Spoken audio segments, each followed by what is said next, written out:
You didn't notice, did you? You didn't notice when you pretended to be asleep in the car just to have your mother carry you up to bed for the last time. You didn't notice when you ran to the door and yelled "Daddy's home" after work and he picked you up and spun you around for the last time. You didn't notice when the rain washed away your chalk drawings on the sidewalk and you never went back out there to color hopscotch again. You didn't notice that when you dried off after you danced in the rain and jumped in the puddles, you started caring about makeup and hair getting ruined and you never went back out. You didn't notice that you hung up those plastic play phones and never opened it again. You had a real one now and it was not a toy but an addiction. You didn't notice that you put on your shoes after playing in the ball pits and you never took them off again. You didn't notice when you ate ice cream for the last time without counting calories in your head. You didn't notice when you had your last fight with your sister about who got the passenger seat before you started arguing about who got to drive the car. You didn't notice when you stopped believing in Santa Claus as the magic of Christmas was replaced with material wish lists. You didn't notice when you stopped believing in a monster that lived under your bed as it started to come out in the reflection of your mirror. You didn't notice when you went to field day for the last time, when you got your last participation trophy, when you kicked your brother's seat during a road trip for the last time,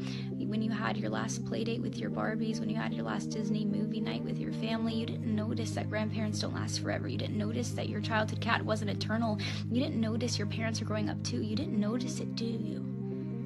You didn't notice that you grew up, but you notice it now, don't you? You notice it every time you look in the mirror and you are shocked because your reflection doesn't look familiar. You look older, you look tired, you look like it's been centuries since you let your imagination run wild. You look like you don't even remember what it's like to be a child, and you notice that every time you look back at pictures and you notice how you were at the age that little you was always wishing for, and you notice how you never thought you would make it this far. Adulthood was as fantasy as the games you would play, but here you are, and you notice it now, don't you? The time goes by too fast.